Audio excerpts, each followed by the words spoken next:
திருச்சி வேலுசாமி, இந்த விமர்சனத்தை பிரதமர் நரேந்திர மோடி இந்தியா கூட்டணியினரை காங்கிரஸை நோக்கித்தான் முன்வைத்தார் என்கிறார் திரு தங்கவரதராஜன். அப்போ சாதி அடிப்படையாக வைத்து பிரிவினையை விதைக்க முயற்சிக்கிறது காங்கிரஸ் என்கிறார். உங்களுடைய பார்வை? அந்த அமைதியை குலைப்பதற்கு காங்கிரஸ் நீங்க எடுத்துக்கவே முடியாது. எங்களை நோக்கி அவர் சொன்னதா நான் நினைக்கவே இல்லை. அவர் சூசகமா வேறு சிலரை சொல்றார். ஏன் கேட்டா, காங்கிரஸ் கட்சியுடைய ஜீவ மூச்சாக இருப்பது நேரு குடும்பம். நேரு எல்லோருக்கும் தெரிந்தவர், காஷ்மீர் பண்டிட். அவருடன் பிறந்த சகோதரிகள் 2 பேர், விஜயலட்சுமி பண்டிட், கிருஷ்ணா சிங். அந்த கிருஷ்ணா சிங் ஒரு சீக்கிய இளைஞரை திருமணம் செய்து கொண்டு வெளிநாட்டில் செட்டில் ஆயிட்டவர். அவருக்கு ஒரே மகள் இந்திரா காந்தி. இந்திரா காந்தி ஒரு பார்சியை கல்யாணம் பண்ணிக்கிட்டார். இந்திரா காந்திக்கு 2 பையன்க. ராஜீவ் காந்தி கிறிஸ்தவரை கல்யாணம் பண்ணிக்கிட்டார். அவருடைய சஞ்சய் காந்தி ஒரு சீக்கிய பெண்ணை, மேனகாவை, அது அவங்க கட்சியில் தான் இருக்கிறது, வேணா கேட்டு வேணா தெரிஞ்சுக்கிட்டோம், ஒரு ராணுவ அதிகாரி, சீக்கிய அதிகாரியுடைய மகளை கல்யாணம் பண்ணிட்டார். அதனால எங்க கட்சியில ஜாதியும் கிடையாது, மதமும் கிடையாது, இந்தியர்கள் அனைவரும் சமம் என்கின்ற நினைப்பு தான் எங்களுக்கு இருக்கு. உயர் ஜன்மம் இத்தேசத்தில் எய்துவராயின் வேதியராயினும் ஒன்றே, வேறு குலத்தவராயினும் ஒன்றே. இதுதான் எங்களுடைய கொள்கை. அந்த பாரதியுடைய கொள்கையை கடைபிடிக்கிறோம். ஒருவேளை இப்படி இருக்கலாம்னு நினைக்கிறேன்.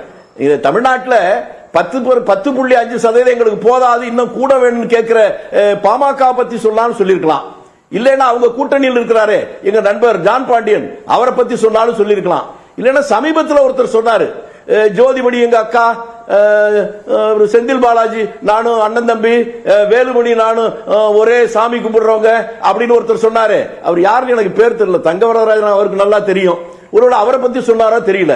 ஆக ஜாதியின் பெயரால் இந்த பதட்டத்தை உருவாக்குவத காங்கிரஸ் கட்சி இருக்க முடியாது. மத்திய அரசை விட மாநில அரசு கிட்ட தான் கேட்கிறோம் அப்படின்னு குறிப்பிட்டு சொல்றாங்களே. இல்ல, நான் என்ன சொன்னேன் நீங்க புரிஞ்சுக்கலாமா? யார்கிட்ட கேட்கிறாங்கிறத, அந்த கோரிக்கை வைப்பது அந்த பதட்டத்தை உருவாக்குதா இல்லையா, அதைத்தான் நான் கேட்கிறேன். அவர் சொல்ற அந்த குற்றச்சாட்டு அவங்களுக்கு வேணா பொருந்தலாம், எங்களுக்கு பொருந்த வாய்ப்பே இல்லை.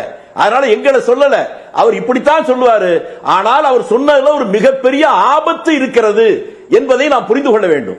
ஜாதியே கூடாது, ஜாதி இல்லாத சமுதாயம் என்று சொல்வதில் அவர் சொல்லாமல் சொல்வது, இடஒதுக்கீட்டை நாங்க காலி பண்ண போறோம் என்பதை கண்டேன் சீதையை என்று சொல்வதை போல சொன்னா அதுதான். எஸ்சி, எஸ்டி, ஓபிசி இதெல்லாம் இருக்குல்ல, இது எல்லாம் சமம், எல்லாம் ஒன்றுதான், ஜாதி பேரால யாரும் பேசக்கூடாது அப்படின்னா அதுக்கு தானே பொருந்தும். அதனால அது அல்ல காங்கிரஸ் கட்சி கேட்பது. நீங்க அது நண்பர் ஒன்று அழகா என்ன சொன்னாரு, ஜாதியின் பெயராலும் மதத்தின் பெயராலும் வேற சொன்னாரு. மதத்தின் பெயரால் தானே இங்க பண்றீங்க. இந்திய நாடு இந்துக்களுக்கு சொந்தம் என்று நாங்களா சொல்றோம்? அவர்களே இந்து மதம், ஒரே நாடு, ஒரே மதம், ஒரே மொழி, இது எந்த கட்சியுடைய கொள்கையும் இல்ல, அவருடைய கொள்கை தான். அந்த அடிப்படையில் மதத்தின் பெயரால், பெரும்பான்மை மக்கள் இருக்கிற மதத்தின் பெயரால் இந்த ஆட்சியை நிரந்தரமாக நீடிக்க முடியும் என்று நம்புகிறார்கள். அந்த நம்பிக்கையில் ஜாதிவாரி கணக்கெடுக்க எடுத்து அவர்களுக்கு தேவையான ஒவ்வொருவருக்கும் எவ்வளவு இருக்கிறாங்களோ அதுக்கு தகுந்த மாதிரி பிரிச்சு கொடுக்கிற ஒரு நிலைமை வந்துட்டால் தங்களுடைய அடிமடியிலே கை வச்சிட்டாங்களே என்கின்ற அதிர்ச்சியில் அவர்கள் போறாங்க. அவர் இன்னொன்னு சொன்னார், நம்முடைய பாலச்சந்திரன் சார் அழகா ஒன்று சொன்னார். அவங்க எல்லாம் வாயில சொல்லிக்கிட்டு இருக்கிறாங்க, பொய், பச்சை பொய்ங்கிறதா இந்த மாதிரி பேசுறதெல்லாம், அதுல நம்ம கழிப்பறையை கட்டி கொடுக்கிறோம் இதெல்லாம் சொன்னாரு. இன்னொன்னு சொல்லி இருக்காரு, நீங்க கவனிக்கல. இந்த காலையில பேசுற போது விவசாயிகளுக்கு 3 மடங்கு விவசாய கடன் உதவி செய்த அந்த அரசு. 3 மடங்கு கடன் உதவி தந்தால் அது விவசாயிக்கு உதவுவதற்கா, அவனை கடனாளி ஆக்குவதற்கா? அவன் ஏன் கடனாளி ஆகிறான்? அவனுக்கு வருமானம் இருந்தா ஏன் கடனாளி ஆகிறான்? ப்ரொடியூசர், கன்சியூமர், உற்பத்தியாளர், உபயோகிப்பாளர். அவரே சொன்னாரு, 15 ரூபாய்க்கு வித்த வெண்டைக்காய் 60 ரூபாய்க்கு வித்துன்னு சொன்னாரு. 15 ரூபாய்க்கு வெண்டைக்காய் விற்கிற போது விவசாயிக்கு என்ன காசு கிடைச்சதோ அதே தான் 60 ரூபாய்க்கு விற்கிற போதும் கிடைக்குது. இந்த உலகத்திலேயே விசித்திரமான வினோதமான ஒரு பொருளாதாரம் என்பது உற்பத்தியாளருக்கும் பயன் இல்லாமல், உபயோகிப்பாளருக்கும் பலன் இல்லாமல், நடுவில் யாரோ ஒருவர் கொள்ளையடிப்பதுதான். நான் ஏற்கனவே சொன்னதுதான், அதைத்தான் மிக சரியான உதாரணம் தான். 5 ஆண்டுகளுக்கு முன்பாக நான் விவசாயத்தை குடும்பத்தை பிறந்தவன். ஒரு மூட்டை நெல் 1300 ரூபாய். இன்றைக்கும் அதே 1300 ரூபாய் தான். அன்றைக்கு மெட்ராஸ்ல இறங்கினா எக்மோருக்கு எழுத்தாம ஹோட்டல்ல சாப்பிட்டா அன்னைக்கு அளவு சாப்பாடு வெறும் 40 ரூபாய். இன்னைக்கு அதே அளவு சாப்பாடு 180 ரூபாய். அவரிடம் கேட்கிறவோ அவர் சொல்லுகின்ற காரணம் வேற. ஒவ்வொரு பொருளும் ஜிஎஸ்டி. அந்த பொருள் வாங்குற போது அது 2 மடங்கு விலை எங்களுக்கு வருது சொல்றாங்க. அதனால விவசாயிகள் உதவுவதற்காக செய்யல, மினிமம் சப்போர்ட் பிரைஸ் என்று குறிப்பிடுகிறாரே. தற்போது மோடி அரசாங்கம் பதவியேற்ற பிறகுதான் கிராமப்புற வளர்ச்சியில அக்கறை காட்டுது அப்படின்னு சொல்றார். ஏமா, அதாவது பைத்தியக்காரன் கூட இதை ஒத்துக்க மாட்டான். நான் கேட்கிறேன், கிராமப்புற முன்னேறணும், விவசாயம் முன்னேறணும். பயன்படுத்தலாம் திருச்சிவேலு. ஒரு நாகார்ஜுன சாகர் இந்தியாவில் மிக பிரம்மாண்டமான அணை, அந்த அளவுக்கு வேணாம். ஒரு சாதாரண இந்த 10 வருஷத்தை கண்டது சொல்லுங்க. திருச்சியில ஒரு பிஹெச்எல் ஆலை, இந்தியா முழுக்க இது மாதிரி ஒண்ணு கண்டது சொல்லுங்க. தமிழ்நாட்டில் ஒரு நெய்வேலி, அதே போல இந்தியாவில் ஏதாவது பண்ணது சொல்லுங்க. விவசாயத்தை மேம்படுத்த பக்ரானங்கள் மாதிரி ஏதாவது கட்டியிருக்காங்களா, அல்லது ஏதாவது தொழிற்சாலை உருவாக்கி இருக்கிறாங்களா? அரசாங்கத்திற்கு சொந்தமான பொதுத்துறை நிறுவனங்களை, பல நிறுவனங்களை விட்டு இருக்கிறார்கள். இவதான் தான் கிராமப்புற முன்னேறும் சொன்னா, அதை விட வடிகட்டி ஜம்மு காலத்தில் வடிகட்டிய போய் ஒன்று இருக்க முடியாது. காங்கிரஸ் ஆட்சியில் போராடி போராடி கிராமப்புறத்தை முன்னேற்றுவதற்கு, அவர்களுக்கு வருவாயை உயர்த்துவதற்கு எல்லாவற்றையும் பார்த்து பார்த்து செய்தார்கள். அரசுக்கு சொந்தமான அந்த பொதுத்துறை நிறுவனங்கள் தான் அரசாங்கத்துடைய சொத்து. அதை பூரா வித்ததுக்கு அப்புறம் கிராமப்புறம் எங்க முன்னேறும்? இவர்கள் தான் பிரதம மந்திரி தான் 8500 கோடி ரூபாய்க்கு பிளேன்ல பறக்கலாம் நம்ம வரி பணத்துல. நீங்களும் நானும் நம்முடைய கதி என்ன? வருமானமே இல்ல. அரசு ஊழியர்களாக இருக்கிறவர்களுக்கு தான் குறைந்தபட்ச பாதுகாப்பாவது இன்றைக்கு இருக்கு. மற்றவர்களுக்கு யாருக்கு? வியாபாரிகளுக்கு இல்ல, விவசாயிகளுக்கு இல்ல, மாணவர்களுக்கு இல்ல, தொழிலாளர்களுக்கு இல்ல, யாருக்கும் இல்லை என்பதுதான் நிதர்சனமான உண்மை. அவர் பேசுவது உண்மைக்கும் கொஞ்சமும் சம்பந்தம் இல்லாத ஒரு விமர்சனமே ஒழிய, இந்த 11 ஆண்டு கால ஆட்சியில் கிராமப்புறம் எங்கேயும் எந்த வகையிலும் முன்னேறல. ஏற்கனவே முன்னேற்றத்தில் இருந்தவர்கள், கிராமத்தில் இருந்தவர்கள் வீட்டை காலி செஞ்சுட்டு எங்கேயாவது மூட்டை தூக்குற வேலைக்காவது மெட்ராஸ் மாதிரி நகரத்துக்கு போகலாமா என்று நினைக்கிற அளவுக்கு ஒரு நிர்பந்தம் உருவாகி இருக்கிறது.